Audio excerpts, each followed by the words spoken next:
Bernardo. She's testifying against Paul Bernardo, saying she didn't want to get married to him, that he was beating her daily. Hoy, te contaré la historia de los asesinos Paul Bernardo y Karla Gemalke, más conocidos como Barbie y Ken.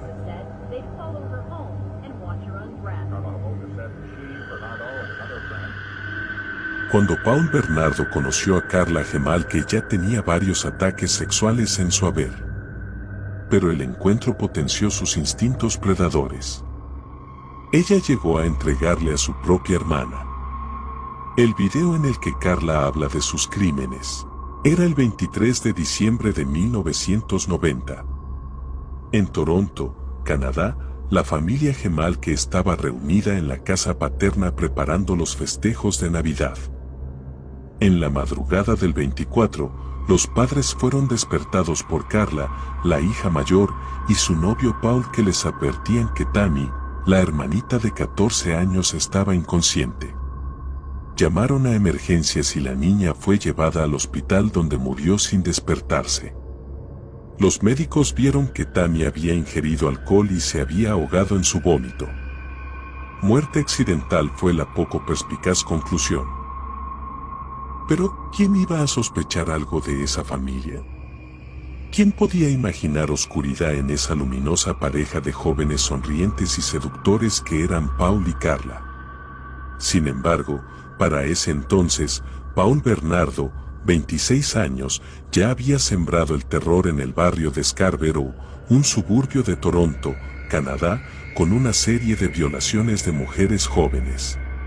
Bernardo tenía un patrón de conducta repetido: asaltaba a sus víctimas en los alrededores de las paradas de colectivo, elegía a muchachas jóvenes que regresaban a sus casas desde el trabajo o el estudio, las seducía con fórmulas simpáticas ensayadas en su trabajo como vendedor.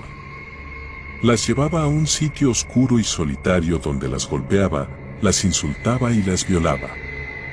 Con el aspecto de niño bien que tenía, no le costaba granjearse la confianza de las desconocidas a las que abordaba en la calle para sus fines perversos. El primer ataque registrado de Bernardo tuvo lugar el 4 de mayo de 1987. Una joven que acababa de descender de un bus fue atrapada y brutalmente violada, muy cerca de la casa de sus padres. Desde ese día, y en solo una semana, hubo otros 2 ataques similares. Todas las víctimas eran muchachas de entre 15 y 21 años. La violación iba acompañada de golpes, palabras insultantes y soeces y duras amenazas tendientes a desalentar toda denuncia. La repetición del patrón de abusos llevó a la policía a concluir que se encontraba frente a un mismo agresor, que fue bautizado ya como el violador de Scarborough y que aterrorizó a los habitantes de ese suburbio a fines de los años 80. La policía de Toronto armó un retrato robot y el resultado era un muchacho de la puerta de al lado, es decir, alguien de lo más común, insospechado autor de una ola de violaciones. En sus primeros 3 años de acción depredadora, Paul Bernardo violó o intentó violar al menos a 19 mujeres jóvenes. La policía llegó a interrogarlo 2 veces, pero nunca lo categorizó oficialmente como sospechoso. Su impunidad duró hasta mayo de 1990, y para ese entonces, Bernardo ya había ascendido varios grados en su acción criminal. Un impulso en esa escalada fue su encuentro con Karla Gemalke.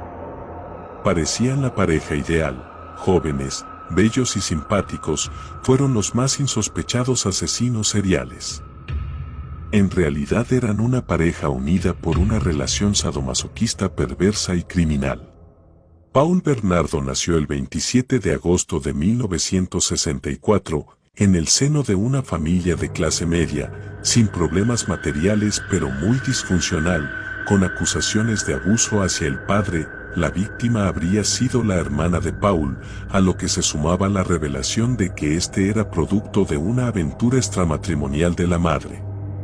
En sus tiempos de universitario en Toronto, Paul Bernardo había empezado a levantar chicas en bares para luego humillarlas y golpearlas. Una antesala de lo que vendría. En 1987 conoció a Karla Gemalke.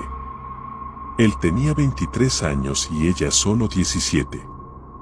Como en él, nada en el aspecto exterior de la joven despertaba desconfianza, era bonita y simpática, lo que solía calificarse como una chica popular.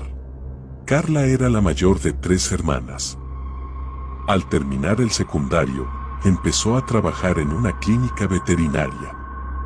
El vínculo con Paul Bernardo se consolidó cuando él descubrió que Karla, a diferencia de las otras chicas que se horrorizaban con sus perversiones, compartía sus fantasías. Mientras noviaba con ella, Paul violaba muchachas en los alrededores de Scarborough, con el plus de que su chica lo sabía y lo aprobaba, aunque en tribunales, años después, ella se presentaría como una víctima más. Paul y Karla se comprometen. Pero al cabo de 3 años de noviazgo, Bernardo empieza a dar signos de aburrimiento. Su perversión lo lleva a recriminarle a Karla que no fuera virgen cuando él la conoció. Al mismo tiempo, empieza a fijarse en su pequeña cuñada, Tammy Gemalke, de solo 15 años. En vez de escandalizarse, Gemalke coopera para concretar el perverso deseo de él. Aquel 23 de diciembre de 1990, durante el encuentro familiar, Karla vierte un anestésico veterinario robado en la clínica en la que trabajaba en la bebida de su hermana. Esa misma noche, mientras el resto de la familia duerme, Karla coloca un pañuelo con otro anestésico inhalante en la boca de su hermana ya inconsciente y asiste a la violación de la adolescente por su marido. La perversión no acaba allí. La pareja filma la violenta agresión para poder luego revivir la escena. Mientras esto sucede, Tammy se está ahogando en su propio vómito. En vez de pedir auxilio de inmediato, la siniestra pareja se toma el tiempo de borrar las huellas antes de dar aviso a la familia. Cuando lo hagan, ya será tarde. La adolescente muere en el hospital. En su rostro, hay huellas de la quemadura de un químico. Aún así, los médicos atribuyen el deceso a la asfixia por el vómito causado por la ingesta de alcohol. La muerte de Tammy no desalienta a los novios perversos que luego de un tiempo retomarán su raid predador.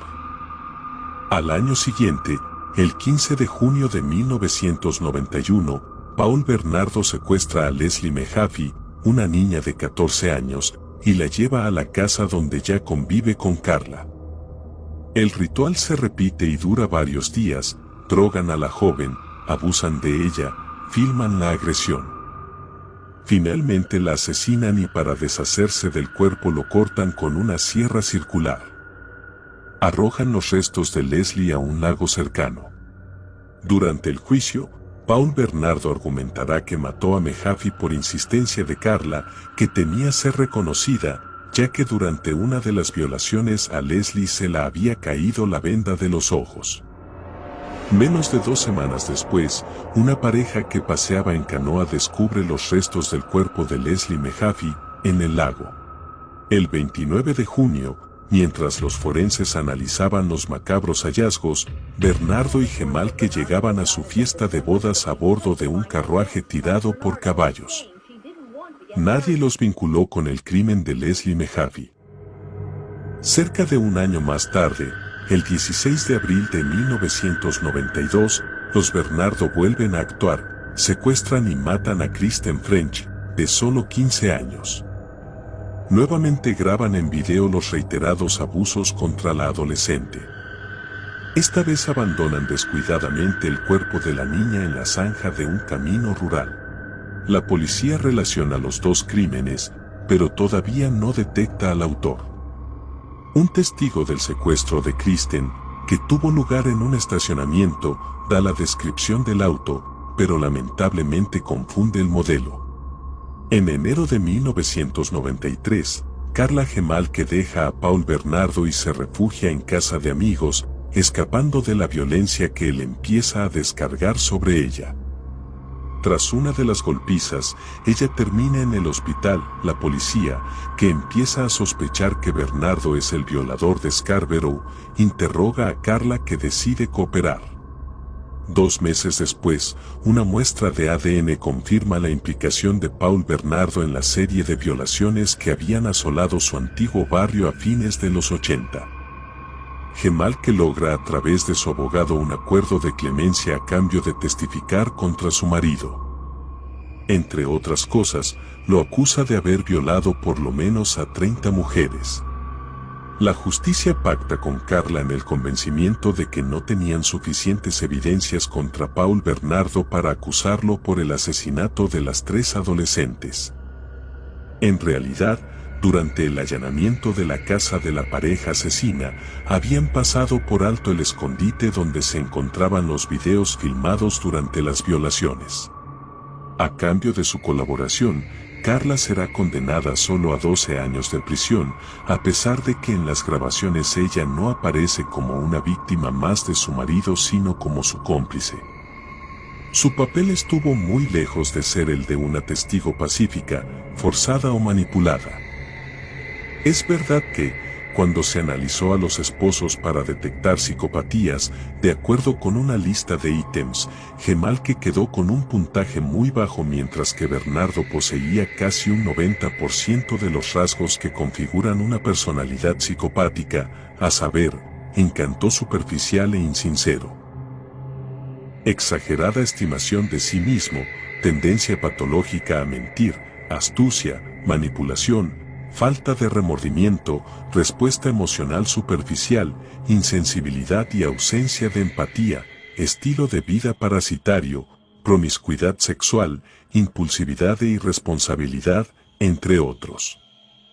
Paul Bernardo purga cadena perpetua por secuestro, violación y asesinato de al menos 3 adolescentes, y por más de una decena de violaciones. En 2018, y luego de 25 años pasados en prisión, le fue negada la libertad bajo palabra. A los funcionarios les tomó solo 30 minutos decidirlo. Un abogado que habló en nombre de las familias de las víctimas, dijo, nunca hubo un pedido de disculpas de Paul Bernardo. Nunca hubo ninguna indicación de nada parecido al remordimiento. Más aún, en la corte, Bernardo reconoció que no había sentido nada por sus víctimas en el momento de cometer sus crímenes sádicos. Carla Gemalque, al salir de prisión, en 2005, Carla se volvió a casar y tuvo 3 hijos.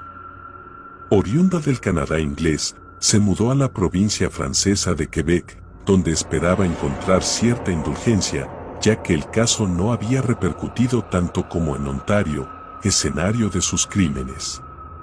Sin embargo, cuando la prensa reveló que Gemalque estaba trabajando como voluntaria en una escuela de Montreal, la Grips Adventist Academy, se armó un gran revuelo. Las autoridades del establecimiento tuvieron que dar explicaciones a los alarmados padres de los alumnos, estupefactos al enterarse de quién era la voluntaria en realidad.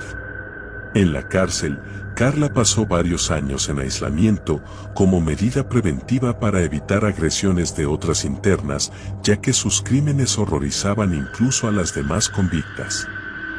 Más tarde dijo que había sido una detenida ejemplar. Estudió y trabajó en la cárcel.